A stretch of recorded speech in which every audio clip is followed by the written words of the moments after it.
আসসালামু আলাইকুম প্রিয় শিক্ষার্থীরা, আজকে আমরা দেখব নবম দশম শ্রেণীর উচ্চতর গণিতের দ্বিতীয় অধ্যায়ের 53 পৃষ্ঠার কাজের একটা ম্যাথ। কাজের গ নাম্বার, খুব ইম্পর্টেন্ট একটা ম্যাথ। আজকে আমরা ম্যাথটা দেখব। ওকে, দেখো দেওয়া আছে A plus B plus C into A B plus BC plus C A equal to A B C হয়, তবে দেখাও যে A plus B plus C whole cube equal to A cube plus B cube plus C cube. Okay, দেওয়া আছে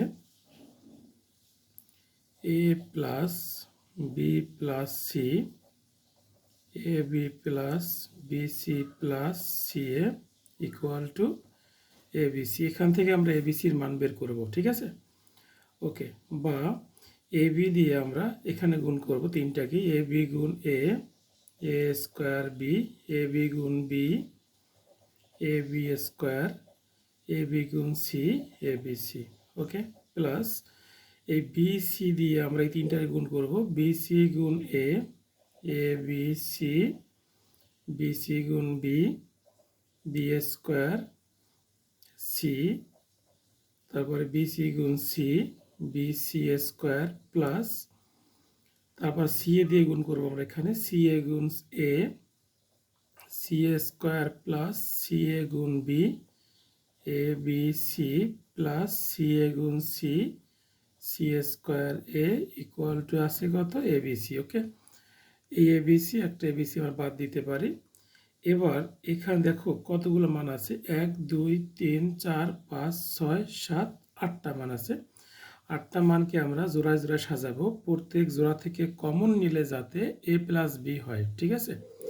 ওকে, তাহলে দেখো প্রত্যেক জোড়া থেকে কমন নিলে এ প্লাস বি হয় কিনা। দেখো যদি আমরা এই দুইটা পাশাপাশি রাখি, এখান থেকে এ বি কমন নিলে এ প্লাস বি হয়, তাহলে আমরা এই দুইটাকে এক জায়গায় রাখলাম, ঠিক আছে? প্লাস এবার দেখি আমরা এবিসির সাথে কাকে নেওয়া যায়। দেখো এবিসির পাশে যদি আমরা এই বিসিকে বি স্কোয়ার সিকে নিয়ে আসি, তাহলে বিসি কমন নিলে, ওকে, এখানে দেখি আমরা যে প্রত্যেকবারে কমন নিলে এ প্লাস বি হবে, তাহলে আমরা এখানে এ স্কোয়ার বি এ বি স্কোয়ারকে রাখলাম, কমন নিলে এ বি হবে। ওকে, তারপরে আমরা এ বি সি তার কাছে নিয়ে আসবো বি স্কোয়ার সি। কেন নিয়ে আসবো?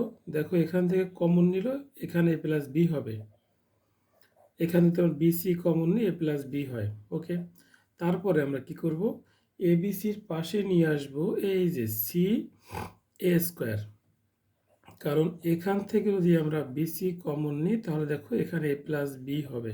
ওকে, তারপরে বাকি থাকলো কি, বিসি স্কোয়ার এবং সি স্কোয়ারে, তাহলে BC square plus C square A equal to কত, 0।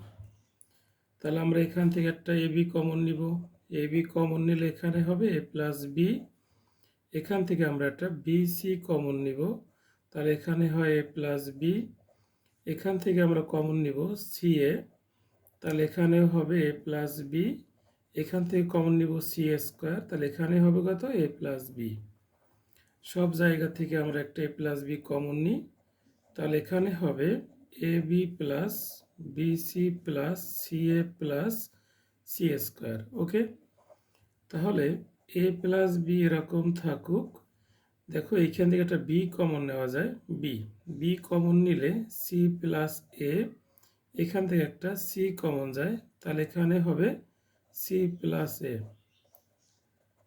আমরা এ প্লাস বি থাকুক, এখান থেকে একটা সি প্লাস এ যদি কমন নিই তাহলে কি হবে, বি প্লাস সি।